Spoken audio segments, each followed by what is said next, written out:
الحمدللہ آج کے اس پروگرام کا عنوان ہے چاند والے تہوار دوسرا حصہ۔ الحمدللہ 1444 ہجری اور 2023 عیسوی کے رمضان المبارک کی شان اور عید الفطر کی شان یہ رہی کہ اللہ کے فضل سے مسجد الاقصی شریف اور خانہ کعبہ شریف دونوں قبلوں والوں نے اس سال 21 اپریل 2023 عیسوی کو عید الفطر منائی، جبکہ پاکستان میں الحمدللہ 22 اپریل یعنی اگلے دن ہفتے والے دن عید منائی گئی۔ تو پچھلے پروگرام میں یہ عرض کیا گیا تھا کہ رمضان اور شوال یہ مسلمانوں میں خصوصی طور پر چاند کے حوالے سے بڑی ایک اہمیت والے مہینے ہیں، کیونکہ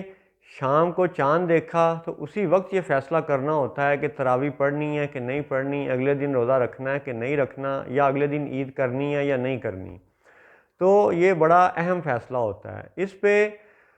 قرآن پاک کی معروف آیت ہے سورۃ البقرہ کی 185 نمبر آیت، جس میں یہ ذکر ہے کہ شہر رمضان الذی انزل فیہ القرآن۔ پھر اسی آیت میں آگے جا کے یہ ذکر ہے کہ فمن شاہد منکم الشہر فلیصمہ، کہ جو کوئی اس مہینے کو دیکھے، پائے، گواہی دے، شاہد ہو جائے اس کا، تو پھر وہ اس کے روزے رکھے۔ تو شہادت آنکھوں سے دیکھنے کو کہا جاتا ہے۔ تو ظاہر ہے کہ ہمیں مہینہ وہ کس صورت میں نظر آتا ہے؟ وہ چاند کے دیکھنے سے نظر آتا ہے۔ تو اس آیت کی تشریح میں بہت سے علماء کرام نے، بالخصوص پاکستان میں ڈاکٹر محمد اشرف آصف جلالی صاحب نے بہت اچھے بیانات لوگوں کی خدمت میں پہلے سے ہی ریکارڈ کر کے پیش کر دیے ہیں۔ تو ان کے بیانات آپ کے ایمان کو فرحت اور تازگی بخشنے کے لیے بہت ہیں، کافی ہیں۔ اس حقیر کی طرف سے چند معروضات یہ ہیں، اس نیت سے کہ ڈاکٹر اشرف آصف جلالی صاحب کا شاگرد ہونے کی حیثیت سے کچھ باتیں بطور شاگرد ڈاکٹر صاحب کی خدمت میں نہیں، اپنے باقی دوستوں اور ان بچوں کی خدمت میں عرض کرنا ہے کہ جو آج کے اس پرفتن دور میں ایک اچھے استاد، ایک اچھے رہنما کی تلاش میں ہیں۔ تو اس حقیر نے کئی دفعہ ذکر کیا کہ آج کے دور میں ڈاکٹر محمد اشرف آصف جلالی صاحب جیسے لوگ یا عمران نظر حسین صاحب جیسے لوگ، یہ ہمارے لیے اللہ کی نعمت ہے۔ ان کو سننا چاہیے، ان سے ملنا چاہیے، ان سے روحانی فیوز و برکات جتنے ممکن ہوں حاصل کرنے چاہیے۔ تو پچھلے پروگرام میں چاند کے حوالے سے یہ عرض کیا گیا تھا کہ چاند کا تعلق رمضان سے ہے، شوال کی عید الفطر سے ہے، اور ہمارے باقی دیگر تہواروں سے ہے۔ چاند کی اہمیت یہ بھی ہے کہ جس طرح سورج کی روشنی پڑتی ہے اور پھل پک جاتا ہے، تو پھل کا پکنا، فصل کا اگنا، بڑھنا، یہ سورج کے ساتھ تعلق رکھتا ہے۔ اسی طرح پھولوں کی، پھلوں کی خوشبو، رنگ، ذائقہ، ان کی مٹھاس، اس کا تعلق ستاروں کے ساتھ ساتھ چاند کی روشنی سے بھی ہے کہ کون سا پھل کس تاریخ کو پیدا ہوا اور اس پہ چاند کی روشنی کب کب پڑی، کس کس راتوں کا اس پہ زیادہ اثر رہا۔ تو اس سے ان پھلوں کی مٹھاس، ان پھولوں کی خوشبو، یہ بھی چاند سے تعلق رکھتی ہے۔ اور چاند کی ایک کیفیت یہ ہے کہ جب مکہ والوں نے نبی کریم صلی اللہ علیہ وسلم سے یہ معجزہ طلب کیا، نشانی مانگی کہ جی آپ چاند توڑ کے دکھائیں، تو نبی پاک صلی اللہ علیہ وسلم نے ان کے مطالبے کو پورا کر دکھایا، ان کی بات کو، ان کے جو یعنی کہہ لیں کہ ان کا ہیلا بہانہ تھا، اس کو چاند توڑ کر کے دکھا دیا۔ لیکن مکہ والوں نے یہ مطالبہ نہیں کیا تھا کہ آپ چاند توڑنے کے بعد اس کو جوڑیں گے بھی۔ یہ جوڑ دینا حضور کی رحمت ہے، مکہ والوں نے اس کا مطالبہ نہیں کیا تھا۔ تو حضور صلی اللہ علیہ وسلم کا چاند جوڑ دینا، اور پھر قرآن پاک میں سورۃ القمر کی پہلی آیت میں یہ بیان ہونا کہ اقتربت الساعۃ وانشق القمر، کہ پاس آئی وہ گھڑی اور شک ہو گیا چاند۔ اب آپ دیکھیں کہ آج آپ کے پاس عربی ٹو انگلش ٹرانسلیشن کی ڈکشنری کی سہولت موجود ہے۔ آپ دیکھیں کہ جو ایک سیکنڈ ہوتا ہے، جو وقت کی بنیادی اکائی ہے، اسے تو ثانیہ کہتے ہیں، اور جو منٹ ہوتا ہے اسے تو دقیقہ کہتے ہیں، اور جو ایک گھنٹہ ہوتا ہے اسے ساعہ کہتے ہیں۔ تو قرآن پاک کی اس آیت میں اقتربت الساعۃ، اقتربت الساعہ کا ذکر کیا گیا۔ تو ساعہ تو عربی زبان میں گھنٹے کو کہتے ہیں۔ تو اس گھنٹے کی کیفیت میں آپ یہ یاد رکھیں کہ اس آیت میں اقتربت القیامہ کا لفظ نہیں ارشاد فرمایا گیا، حالانکہ لفظ قیامت بھی عربی زبان کا لفظ ہے۔ تو اقتربت الساعہ، ایک گھنٹہ، اور اس ایک گھنٹے کی ایک نعت یہ بھی ہے کہ حضور صلی اللہ علیہ وسلم نے مکہ والوں کے مطالبے کے بغیر چاند کو جوڑ دیا۔ اب جس کو یہ نعت نبی سمجھ آتی ہے وہ اسی آیت میں سے اگلی حقیقتیں بھی سوچ سکتا ہے۔ بڑی شانیں ہیں ہمارے نبی کی، بڑی کمال شانیں ہیں، اور سب اللہ کی عطا سے ہیں، اللہ کے فضل سے ہیں، الحمدللہ۔ تو اب آپ یہ دیکھیں کہ چاند کی اس بحث میں کہ چاند کا تعلق بڑی مخلوقات سے ہے، پھلوں کی مٹھاس سے ہے، پھولوں کے رس سے ہے، خوشبو ذائقے سے ہے، تو ہمارے مذہبی تہواروں سے ہے۔ تو جب یہ سب باتیں آپس میں منسلک ہیں تو ہمیں بہت سی منسلک باتوں کو بہت سے پہلوؤں سے دیکھنا پڑتا ہے۔ رمضان المبارک اور عید کے حوالے سے یہ پکی بات ہے اہل سنت و جماعت کا، پہلی صدی سے آج یہ 15ویں صدی تک ایک ہی موقف ہے کہ چاند جس خطے میں نظر آ جائے وہاں پہ رمضان کا فیصلہ ہوگا، اور چاند کے نظر آنے پر ہی عید کا فیصلہ ہوگا۔ ٹھیک ہے، تو اب اس سے اگلی بات کرتے ہیں کہ آج سے اگر ہم 200 سال، 300 سال، 400 سال، 500 سال پیچھے چلے جائیں، جب نہ ٹیلی فون تھا، نہ انٹرنیٹ تھا، نہ یہ موبائل کی فیسلٹی تھی، نہ یہ ٹیلی گراف ہوتا تھا،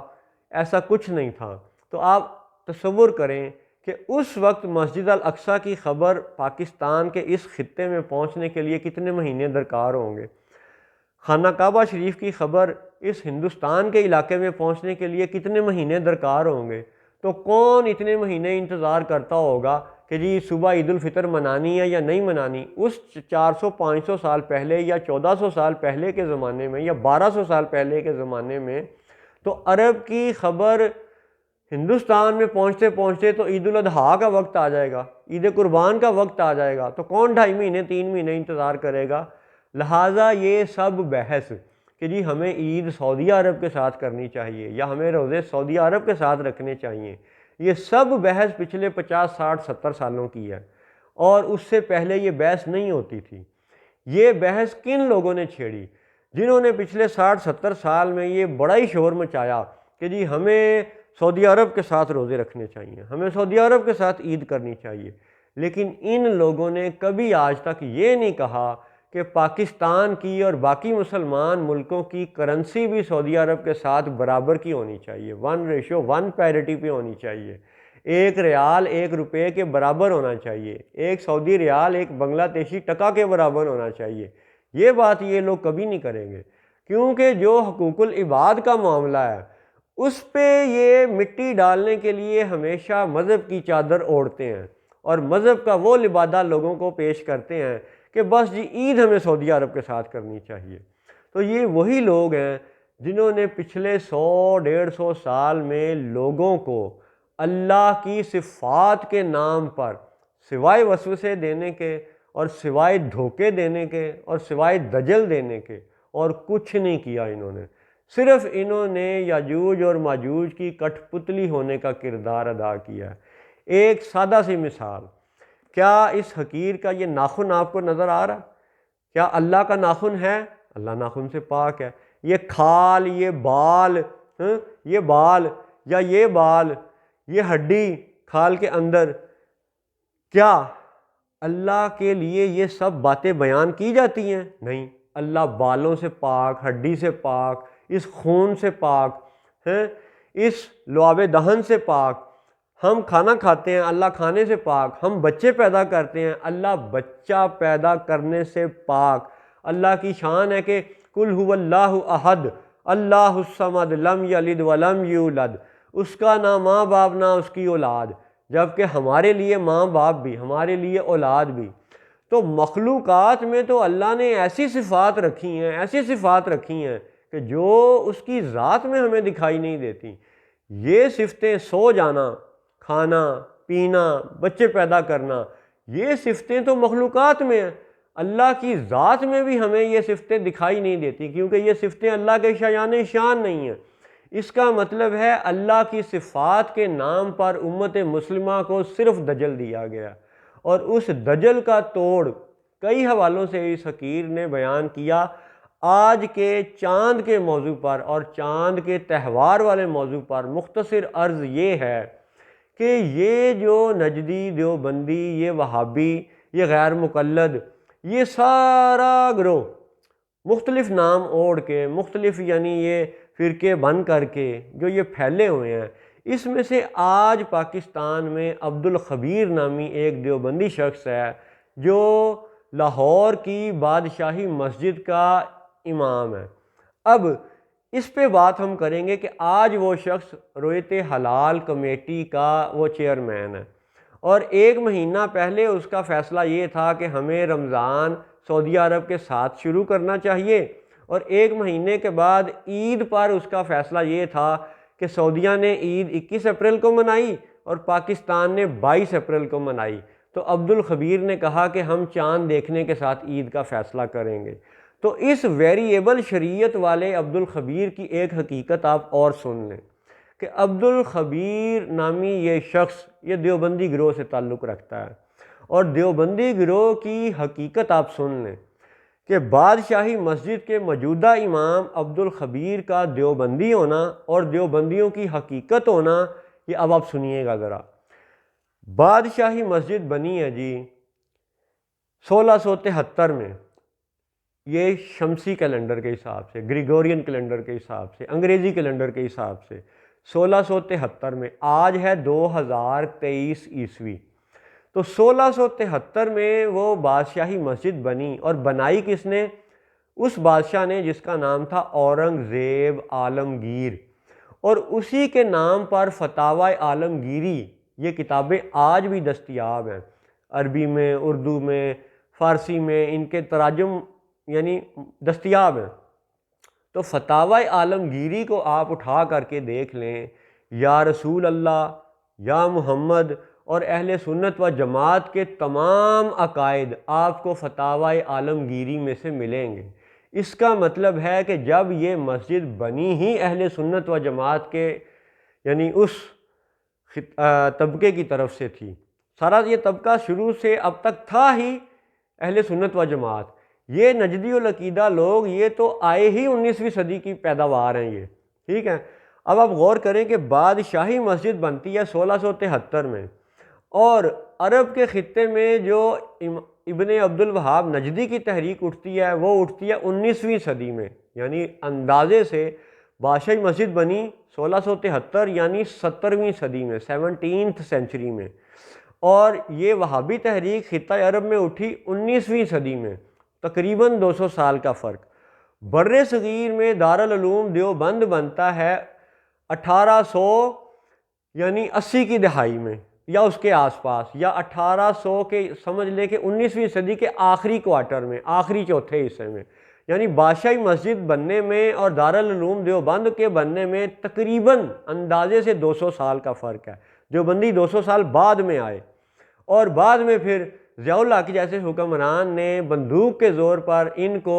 محکمہ اوقاف پہ بھی قبضے دلوائے، اور بادشاہی مسجد پر بھی یہ تب سے قابض بیٹھے ہوئے ہیں، تب سے اب تک۔ اور کہ بادشاہی مسجد جب فتاوی عالمگیری سے ثابت ہے کہ اہل سنت و جماعت کے عقیدے پہ ہے، یا رسول اللہ یا محمد کے عقیدے پہ ہے، تو پھر دیوبندیوں کو وہاں کا قبضہ کیوں دیا گیا بندوق کے زور پر؟ کیا بندوق اہم ہے یا ہماری الہامی اور ان کی تشریح و تعویل کی فقہ کی کتابیں اہم ہیں؟ بالیقین ہمارا دین، ہمارا مذہب اہم ہے۔ بندوق صرف ان کے لیے اہم ہے جو بندوق کے زور پہ آج بادشاہی مسجد پر قابض ہیں۔ انہی کی حقیقت کو آپ چند سال اور پیچھے جا کے دیکھیں۔ بادشاہی مسجد بنتی ہے 1673 میں، اور اس سے آپ تقریباً اندازے سے 40-45 سال اور پیچھے چلے جائیں تاریخ میں۔ اب آپ چلے جائیں جی 1634 میں، 1635 میں لاہور میں آج آپ جو 13 دروازے ہیں پرانے شہر کے، جو والڈ سٹی ہے، اس میں مشہور دروازہ ہے دہلی دروازہ۔ آپ آج بھی دہلی گیٹ سے، دہلی دروازے سے اندر داخل ہوں، چند قدم پیدل کے فاصلے پر مسجد وزیر خان موجود ہے، وہ بھی مغلیہ دور کی مسجد ہے۔ بادشاہی مسجد بھی مغلیہ دور کی مسجد ہے، اور بادشاہی مسجد سے 40 سال پرانی مسجد کی مثال اس لیے دے رہا ہوں تاکہ لوگوں کو سمجھ آئے کہ 200-250 سال بعد آنے والے وہ دیوبندی جو یا رسول اللہ اور یا محمد کے نعرے کے منکر ہیں، ان کو مغلیہ مساجد سے نکالنا حکومت پاکستان کا فرض ہے، کیونکہ یہ دیوبندی یا رسول اللہ، یا حبیب اللہ، یا محمد کے نعرے کو نہیں مانتے۔ اور مسجد وزیر خان کی محراب پہ آپ آج بھی جا کے دیکھیے، بالکل جہاں اگلی محراب ہے وہاں پہ امام کے مصلی کے دائیں طرف بائیں طرف دیکھیے گا، وہ جو 400 سال پرانی عبارتیں لکھی ہوئی ہیں، ان عبارتوں میں آج بھی یا محمد لکھا آپ کو نظر آئے گا۔ اس کا مطلب ہے کہ مغلیہ عمارات